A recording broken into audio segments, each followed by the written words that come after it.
पितृदोष म्हणजे काय? पितृदोष कशामुळे होतो? या संदर्भात आपण आज माहिती बघणार आहोत. खूप जणांना प्रश्न पडतात. त्या प्रश्नांची उत्तरं आज त्यांना व्हिडिओमध्ये मिळतील. धर्मशास्त्रानुसार पूर्वजांच्या सदोष कर्माची फळे त्यांच्या वंशजांना भोगावी लागतात. यालाच आपण पितृदोष म्हणतो. ज्योतिषशास्त्रानुसार आपल्या जीवनात अनेक प्रकारचे दोष असतात. त्यापैकी एक दोष म्हणजे हा पितृदोष.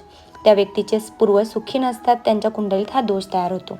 दरवर्षी येणाऱ्या पितृपक्षात पितरांचे श्राद्ध न केल्याने, श्राद्धविधीत भाग न घेतल्याने आणि पितरांच्या आत्म्यांच्या शांतीसाठी पूजा न केल्याने हा दोष प्रबळ होतो आणि सर्व प्रकारच्या समस्या त्यांच्या जीवनात निर्माण होतात. या दोषामुळे कुटुंबात अस्वस्थता, प्रगती अडथळणे, अचानक आजारपणाने, संकट, संपत्तीची कमतरता, सर्व सुखही असूनही मनातील असंतोष इत्यादी अडचणी येतात.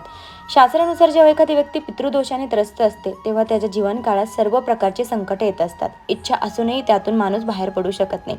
चला आता आज आपण बघूया पितृदोष का होतो आणि याची कारणे. पितृदोष दूर करण्यासाठी उपाय. या कारणांमुळे पितृदोष लागू शकतो. धार्मिक स्थळातील म्हणजेच एखाद्या मंदिराजवळ पिंपळ किंवा वडाचे झाड तोडल्यास पितृदोष लागू शकतो. दुसरा, तुम्ही तुमच्या पितरांचे योग्य प्रकारे अंत्यसंस्कार आणि श्राद्ध न केल्याने सुद्धा तुम्हाला पितृदोष लागू शकतो.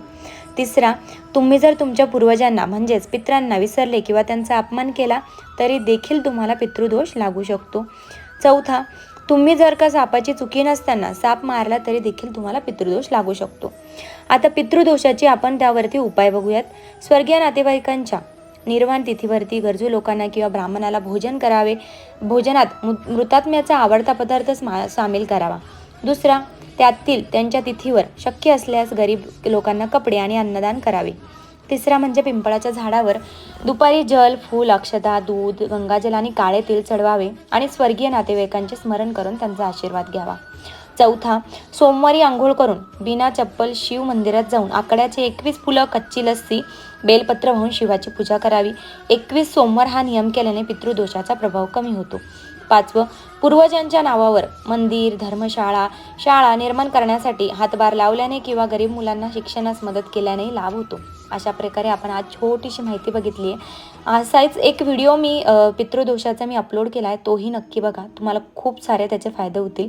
आणि आपण परत बघणार आहोत पितृदोष हा निवारण्यासाठी आपण काय करायला पाहिजे किंवा मेन म्हणजे कोणती पूजा करायला पाहिजे या संदर्भात आपण व्हिडिओ बघणार आहोत. आणि ती पूजा कोठे केली जाते या संदर्भातही मी तुम्हाला भरपूर माहिती सांगणार आहे. तर लवकरच भेटूया त्या व्हिडिओत. तर व्हिडिओ बघितल्याबद्दल खूप खूप धन्यवाद. व्हिडिओ आवडला असेल तर लाईक करा, शेअर करा, सबस्क्राईब करा, बेल आयकॉन दाबा म्हणजे तुम्हाला मी जे नवनवीन व्हिडिओज टाकते तुम्हाला ते बघायला मिळतील. व्हिडिओ पूर्ण बघितल्याबद्दल खूप खूप धन्यवाद. श्री स्वामी समर्थ.